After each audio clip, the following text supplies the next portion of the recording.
"Get out of the car." The officer screamed, his gun drawn. I was being arrested for a felony hit and run. Across town, my sister and parents were celebrating, certain I'd go to prison for the crash she caused. I let the handcuffs click around my wrists. "Get out of the car." The officer screamed, his gun. They forgot one tiny detail. Turn the engine off and drop the keys outside the window. "Do it now." The voice didn't just boom through the megaphone. It physically vibrated against the rearview mirror of my sedan. I didn't need to look behind me to know how many of them there were. The interior of my car was completely flooded with a blinding, strobing mixture of crimson and sapphire light. It washed out the dashboard, casting long, jagged shadows across the leather steering wheel. "Show me your hands.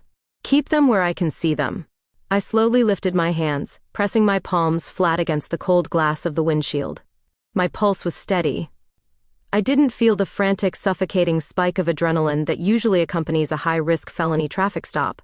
Instead, a profound, almost clinical sense of clarity washed over my mind. "With your left hand, open the door from the outside. Step out slowly." I rolled down the window. The freezing night air hit my face, carrying the sharp metallic scent of rain on hot asphalt and the heavy hum of 3 idling police cruisers. I pulled the exterior handle and pushed the heavy door open. The gravel crunched loudly under my boots as I stepped out onto the slick highway shoulder. Instantly, 3 high-intensity LED spotlights pinned me to the darkness. I squinted through the glare, making out the silhouettes of 3 officers taking cover behind their open car doors, their service weapons drawn and leveled directly at my chest. The red dot of a laser sight danced erratically over the center of my coat. "Turn around. Interlace your fingers behind your head. Walk backwards toward the sound of my voice." I followed the instructions with the frictionless precision of a ghost. I turned my back to the loaded guns, laced my fingers together, and took slow, measured steps backward. The lead officer didn't wait for me to reach the cruiser. He closed the distance, grabbed my interlaced fingers with a violent, authoritative grip, and slammed my chest hard against the wet, freezing trunk of my own car. The heavy, ratcheting click of Smith & Wesson's steel handcuffs biting into my wrists sounded incredibly loud over the crackle of the police radios. "You're under arrest for a felony hit-and-run resulting in severe bodily injury," the officer growled into my ear, his breath hot against my neck as he aggressively patted down my coat pockets for a weapon. "You have the right to remain silent. Anything you say can and will be used against you in a court of law." As he recited the Miranda warning, reciting the exact legal poetry of my destruction, I didn't close my eyes. I stared at the rain streaking across the taillights of my car, and I thought about my younger sister, Harper. Harper was the golden child. For 26 years, she had been a reckless, destructive force of nature, and for 26 years my parents, Richard and Diane, had been her dedicated cleanup crew. When Harper failed out of college, they blamed the professors. When Harper totaled her first car driving drunk at 19, my father hired the most ruthless defense attorney in the state to get the DUI expunged, paying the fees by quietly draining the college fund my grandparents had left for me. I was the independent one, the quiet one, the one who moved 3 states away, built an ironclad career as a senior data analyst for a private logistics firm, and permanently insulated myself from their toxic, enabling chaos until 3 days ago. My mother had orchestrated a family reconciliation dinner at a high-end restaurant downtown. She claimed they missed me, that Harper had finally matured and was getting her life together before her upcoming wedding to the heir of a local real estate empire. I should have known better. During the dinner, Harper had hugged me tightly, crying theatrical tears onto my shoulder. She wasn't apologizing. She was pickpocketing my spare driver's license from the interior pocket of my trench coat. Tonight, at exactly 9:04 p.m., Harper had gotten behind the wheel of her fiancé's heavy SUV, completely intoxicated, when T-boned a civilian minivan at a 4-way intersection. She didn't stick around to check if the family inside the crushed metal was breathing. She fled on foot. But before she ran into the dark, she executed a masterpiece of familial betrayal. She tossed my stolen driver's license onto the driver's side floorboard. 10 minutes later, my mother called the precinct from an anonymous burner phone, reporting that she had seen a woman matching my exact description, driving erratically near the crash site. They weren't just covering up Harper's mistake this time. They were actively framing me. They were sacrificing my freedom, my spotless criminal record, and my career so that Harper's $1 million wedding wouldn't be ruined by a 10-year prison sentence. Right now, across town, the three of them were likely sitting in my parents' sprawling living room, drinking Cabernet, shaking with relief, entirely certain that the police had just locked the cage around their perfect scapegoat. The officer finished his pat down, grabbed me by the biceps, and spun me around to face him. He was young, his face tight with disgust, looking at me like I was a monster who had just left an innocent family bleeding out on the asphalt. "Do you understand the rights I have just read to you?" he demanded. He was waiting for me to panic. He was waiting for me to cry, to hyperventilate, to scream that it was my sister, to beg him to believe a wild story about a stolen ID and a setup. He was waiting for the chaotic, messy reaction of a guilty hit-and-run driver, realizing their life was over. I didn't do any of those things. The rain hit my face.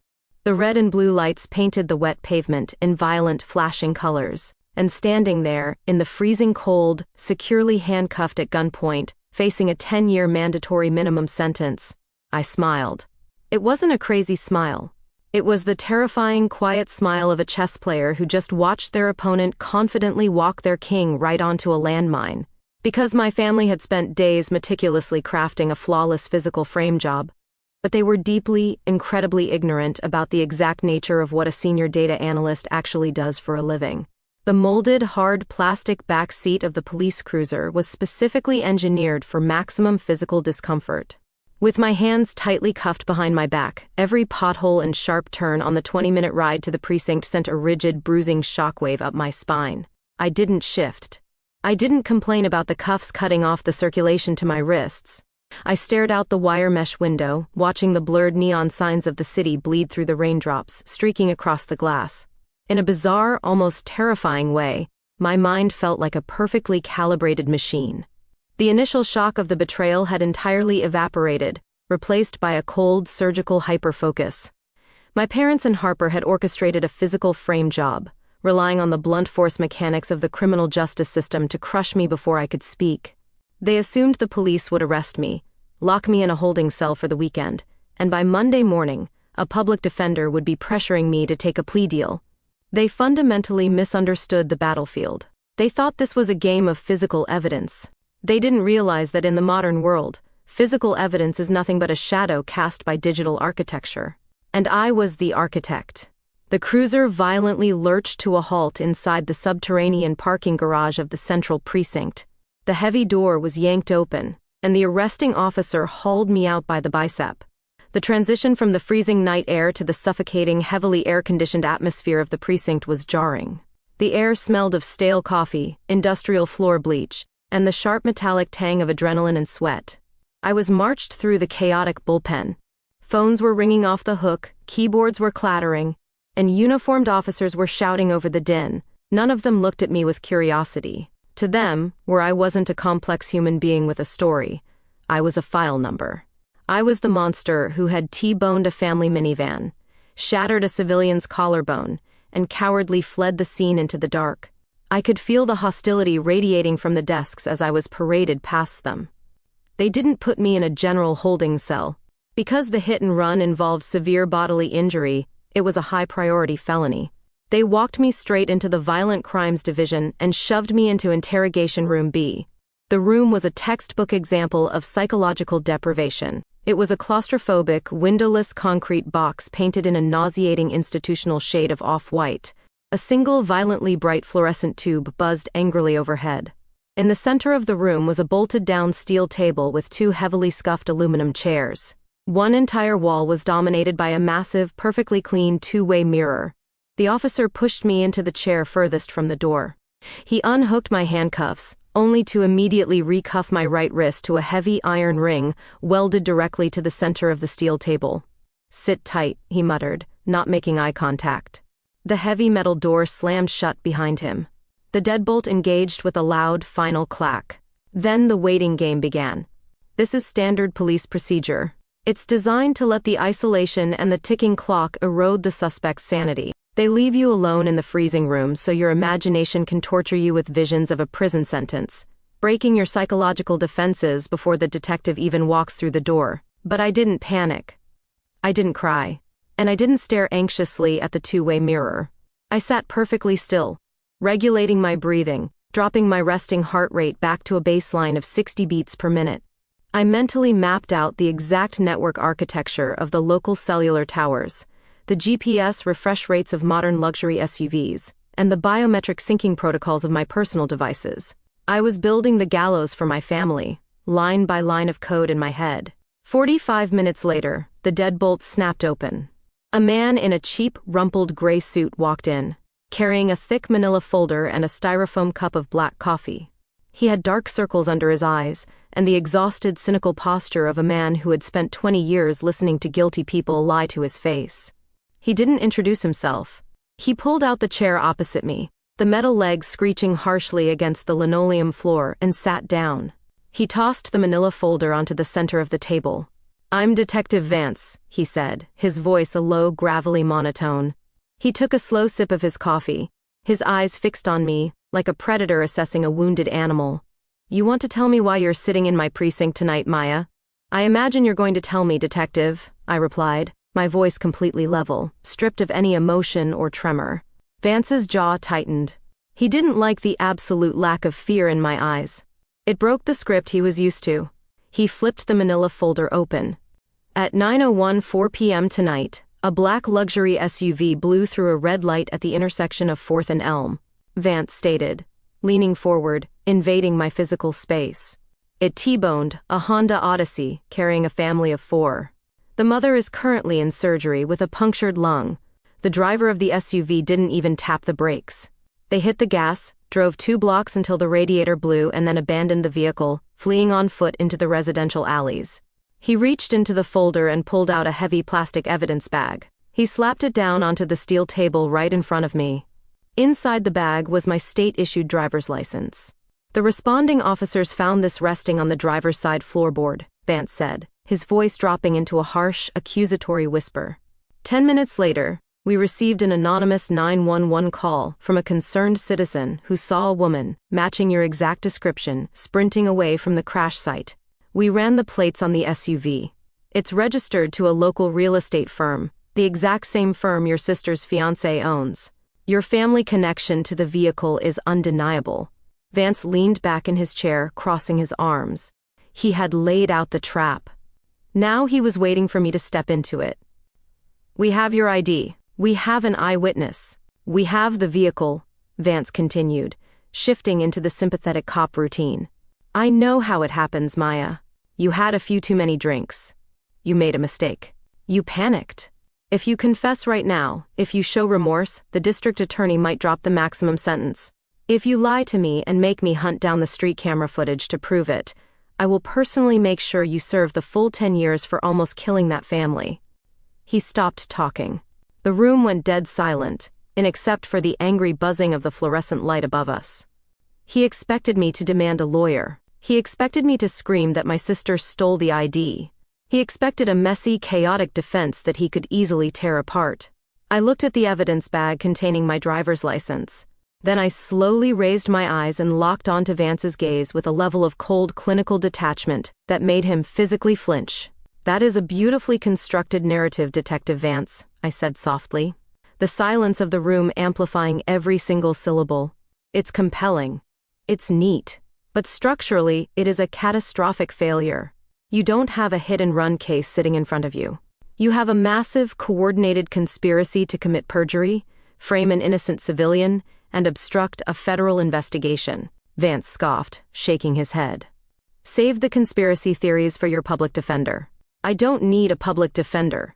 I cut him off, my voice dropping an octave, carrying the absolute uncompromising weight of a senior data analyst about to dissect a flawed system. "I need you to open the cardboard box containing the personal effects your officers confiscated from my coat pockets when I was arrested. Because inside that box is my encrypted smartphone.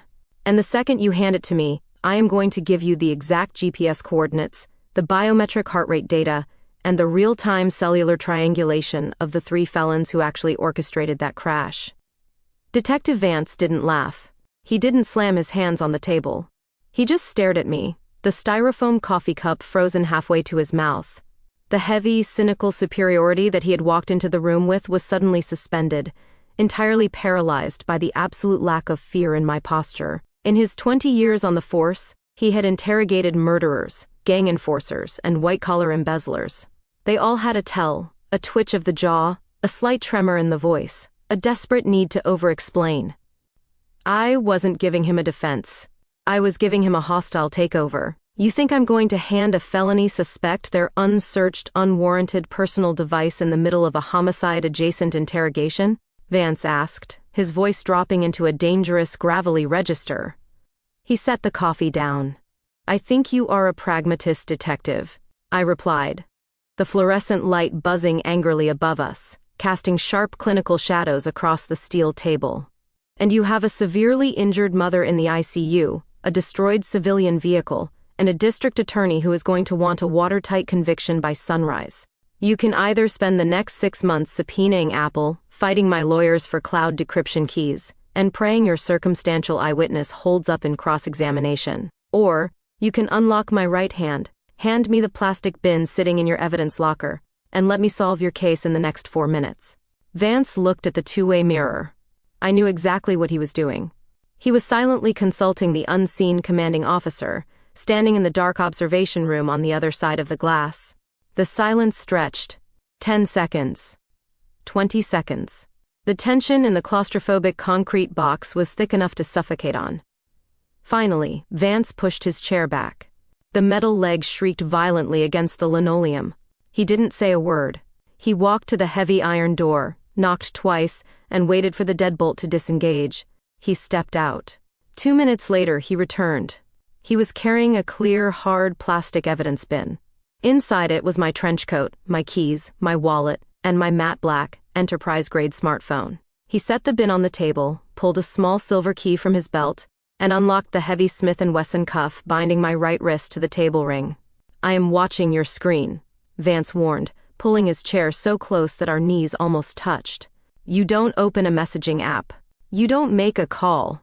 You do anything other than what you just promised, and you lose the phone, and I book you for the maximum. I didn't acknowledge the threat. I didn't massage my bruised wrist. I reached into the bin, picked up the cold, heavy device, and pressed my thumb against the biometric scanner. The screen flared to life, casting a sharp, bluish glow across the sterile white walls of the interrogation room. Your crash occurred at exactly 9:04 p.m., I stated, my voice slipping into the clinical, frictionless cadence I used when presenting quarterly risk assessments to corporate boards. I tapped an encrypted health monitoring application on my home screen. The human body reacts to a high-speed, automotive collision with a massive, unavoidable surge of cortisol and adrenaline. Heart rates spike to over 140 beats per minute. Blood pressure skyrockets. I turned the phone around, sliding it across the steel table so it sat directly under Vance's nose. Some on the screen was a highly detailed, minute-by-minute line graph generated by my synced smartwatch, the exact same smartwatch that was currently strapped to my left wrist. At 9:04 p.m. tonight, Detective, my heart rate was a steady, resting 58 beats per minute, I said smoothly. My respiratory rate was 12 breaths per minute, and my device's internal GPS was statically pinging my apartment's private Wi-Fi router, exactly 12 miles away from the intersection of 4th and Elm. I was asleep on my couch. Vance stared at the graph. He didn't blink. He was a veteran cop. He knew that smartwatch telemetry was increasingly being used by the FBI to establish irrefutable alibis in homicide cases. It wasn't just data. It was biological perjury prevention. Unless you are suggesting, Detective, that I managed to T-bone a minivan at 60 miles an hour while remaining in a medically induced coma, you are currently holding the wrong suspect, I added, my tone merciless. Vance swallowed hard. He looked up from the screen, his eyes narrowing. That proves you weren't physically driving. It doesn't explain how your physical driver's license ended up on the floorboard of the suspect vehicle. No, I agreed, pulling the phone back toward me. It doesn't, but the vehicle itself is going to explain that. My fingers flew across the digital keyboard with surgical precision. I bypassed my standard apps and opened a secured, two-factor authenticated enterprise gateway. You ran the plates on the suspect SUV, I continued, speaking as I typed. You know it's registered to a local commercial real estate firm, when what you don't know is that my private logistics company holds the exclusive multi-million-dollar contract to manage the telematics and geofencing for their entire corporate fleet. Vance's posture visibly stiffened. The realization of what I was saying and what I had access to began to wash over him like ice water. I bypassed the security firewall, accessed the raw back-end server logs for the real estate firm's fleet, and filtered the database by the specific VIN number of the wrecked SUV. A massive wall of raw, unformatted code flooded my screen.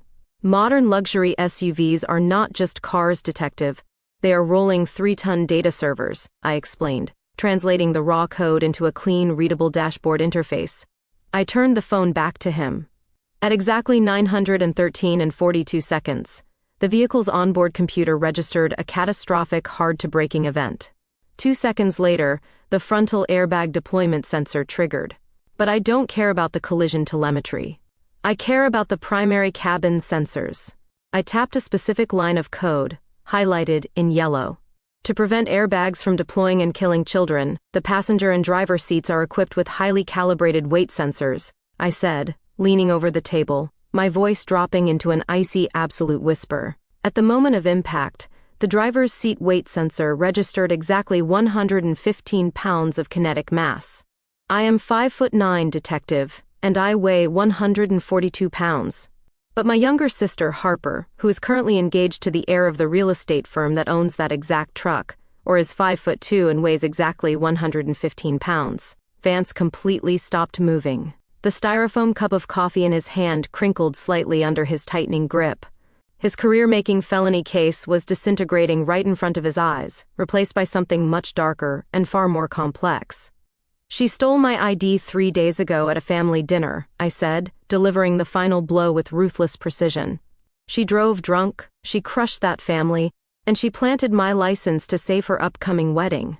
But planting the ID wasn't enough to guarantee I'd take the fall. They needed to force your hand. They needed to make sure you arrested me before I could establish an alibi. I took the phone back one last time.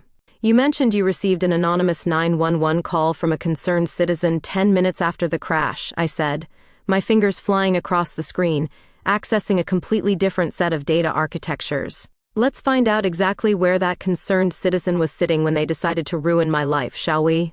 Detective Vance didn't say a word. He didn't interrupt. And he didn't reach for his styrofoam cup of coffee. He simply stared at the illuminated screen of my smartphone, watching his entire neatly packaged hit-and-run investigation shatter into 1,000 irreconcilable pieces of data. In the span of 4 minutes, I had systematically dismantled the physical evidence. But dismantling the trap wasn't enough. I needed to incinerate the people who said it. Now, you said you received an anonymous tip 10 minutes after the collision, I stated, my voice completely devoid of the panic or desperation that usually echoed off the concrete walls of this room. I minimized the logistics server and opened a commercial telecom application. An eyewitness who claimed they saw a woman matching my exact physical description, fleeing the wreckage on foot. I didn't wait for him to confirm. My thumbs moved across the digital keyboard, bypassing the standard consumer login screen and entering a 2-factor administrative portal for a major national cellular provider. For the last 5 years, my parents, Richard and Diane, have refused to pay their own cellular bills. I explained, delivering the biographical context with the same clinical detachment as the server logs. To avoid the constant arguments, I migrated their numbers onto my corporate enterprise plan. I am the primary account holder, the billing administrator, and the legal owner of the devices they carry. The interface loaded, displaying a highly detailed real-time dashboard of 4 active cellular numbers. I selected the line registered to my mother, Diane.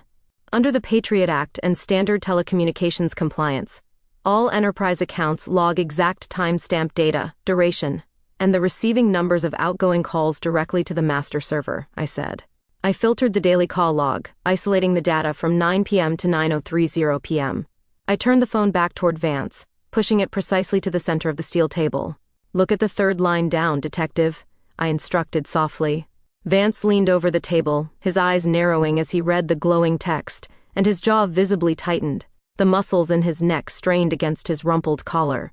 At exactly 9:04 p.m., Precisely 10 minutes after the frontal airbags deployed in the SUV, my mother's phone had initiated an outgoing call. The receiving number was listed simply as 911 Emergency Services. The call duration was 47 seconds. It wasn't an anonymous concerned citizen, I said, my tone dropping into an absolute icy whisper. It was my mother. But that's not the piece of data that's going to put her in a federal penitentiary. I tapped the screen one more time, opening a secondary tab labeled Network Geolocation. A high-resolution satellite map of the city materialized, peppered with overlapping blue circles representing cellular tower triangulation. When you dial 911, the network automatically flags the closest cell tower to route the emergency response, I explained, tracing a perfectly manicured fingernail across the glass screen. The collision occurred at the intersection of 4th and Elm, right in the heart of the downtown grid. But my mother's device didn't ping a downtown tower at 9:04 p.m. It pinged a localized low-frequency node in the middle of Oak Brook Estates, an exclusive gated suburb 12 miles away from the crash site. My mother didn't see me running from the wreckage, Detective Vance, because my mother was sitting in her own living room drinking Cabernet, while she committed felony obstruction of justice, and filed a false police report to frame her oldest daughter. The silence in the interrogation room was no longer just tense. It was heavy, suffocating, and absolute. And the buzzing of the fluorescent tube above us sounded like a chainsaw. Vance finally exhaled. It was a long, slow breath. He ran a heavy hand over his exhausted face. The cynical superiority entirely scrubbed from his posture. He wasn't looking at a suspect anymore. He was looking at the architect of the most airtight conspiracy case his department would see this decade. He reached for the heavy iron ring on the table, picked up the Smith & Wesson handcuffs, and hooked them onto his own belt. "I'm going to dispatch 3 units to Oak Brook Estates right now," Vance said, his voice a low, dangerous rumble. The cop in him was boiling over, a mother bleeding out in the ICU, a family destroyed, and the perpetrators were sitting in a gated community trying to pin it on their own blood. "I'm going to rip those doors off the hinges, Maya, when I'm going to book your sister for felony hit and run, and I'm going to book your parents for conspiracy." He stood up, the aluminum chair scraping violently against the floor, and reached for the radio on his shoulder. "Wait," I commanded. I didn't raise my voice, but the absolute surgical authority in my tone froze his hand halfway to the microphone. He looked down at me, his brow furrowed in confusion. "You don't just want an arrest, Detective Vance," I said, leaning back in my chair, folding my hands neatly in my lap. "If you kick their door down right now, Richard will immediately invoke his right to counsel. He will hire a $500 an hour defense attorney. They will claim the phone was hacked. They will claim the SUV was stolen. They will drag this out in court for 3 years, and there is a statistical probability they will confuse a jury enough to walk away with probation." Vance's eyes darkened. "So, what do you suggest, Maya?" "I have the telematics. I have the phone logs. That's enough for a warrant." "You have the metadata," I corrected him smoothly. "But what you really want, what the district attorney wants, is a full uncoerced confession, caught on tape." I picked up my smartphone one last time. When Richard and Diane bought that sprawling estate, they didn't know how to set up the encrypted smart home security network. I said, a terrifying razor-thin smile finally touching the corners of my mouth. So I installed the interior high-definition cameras for them, and they were far too arrogant and far too technologically illiterate to ever ask me to transfer the master administrative privileges. I bypassed the telecom portal and opened a sleek black application. The logo of a premium home security firm flashed on the screen. "They think I'm sitting in a holding cell right now," I whispered, the light from the screen illuminating the cold satisfaction in my eyes. "They think they won. They think the trap snapped shut, which means they are currently sitting in their living room, completely unguarded, discussing exactly how they pulled it off." I tapped the camera feed labeled Main Living Room, Audio Enabled. The screen of my smartphone buffered for a fraction of a second before the encrypted 4K video feed flared to life. The contrast between the sterile, nauseatingly bright interrogation room and the warm or amber-lit luxury of my parents' sprawling Connecticut living room was jarring. The hidden camera nested discreetly inside a digital thermostat on the far wall captured the entire room with flawless wide-angle precision. The audio was pristine, picking up the crackle of the gas fireplace and the heavy, terrified silence of 3 guilty people. Detective Vance leaned in so close I could hear his shallow breathing. His eyes were locked onto the glowing glass. On the screen, my father, Richard, was pacing the length of a massive Persian rug. He was holding a crystal tumbler of scotch. My mother, Diane, was sitting on the edge of a custom leather sofa, her face buried in her hands, and sitting directly across from her was Harper, my golden child sister, still wearing the expensive silk dress she had worn to the family dinner 3 days ago, and her makeup was smeared across her cheeks. "Stop crying, Harper.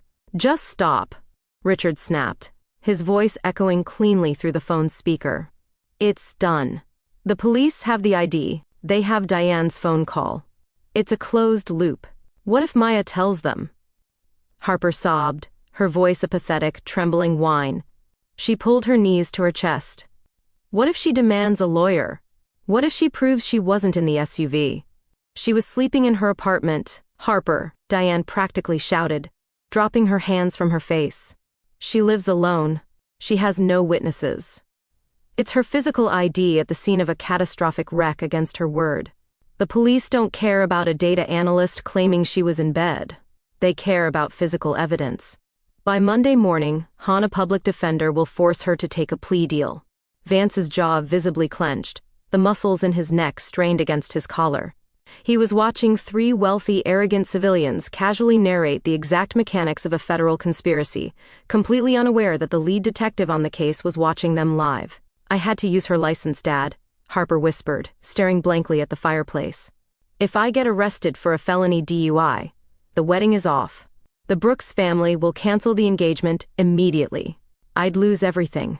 "You're not losing anything," Richard said, taking a long, arrogant swallow of his scotch. He walked over and placed a hand on Harper's shoulder. "Maya is strong. She's cold. She can survive a few years in a minimum security facility. Her career is already built. You need this marriage, Harper. We did what we had to do to protect the family. The police are probably booking her into a holding cell right now." I didn't smile.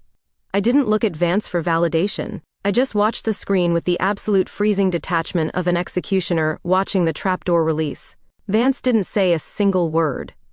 He didn't need to. He slowly reached for the heavy black radio clipped to his shoulder harness. He unhooked it, pressed the transmission button, and brought it to his mouth. His eyes never left my phone screen. "Dispatch. This is Detective Vance. Priority 1, he growled, his voice a low, lethal rumble that filled the concrete box. "I need 4 patrol units and a tactical breach team deployed to Oak Brook Estates immediately. I have a live, uncoerced audiovisual confession for a felony hit-and-run, conspiracy, and obstruction of justice. The suspects are contained in the primary living room. Approach with silent sirens. Do not let them hear you coming. Copy that, Detective."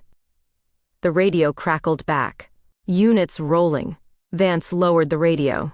He looked at me, the cynical exhaustion completely gone from his face, replaced by a profound, almost terrifying level of respect. "Keep the feed running," Vance ordered softly.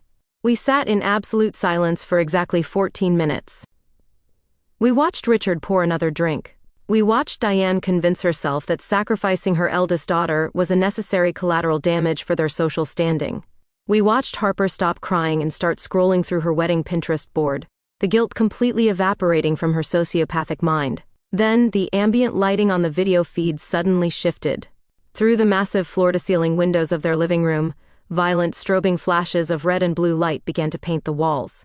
The police cruisers had cut their sirens, but the light bars were blinding. Richard froze.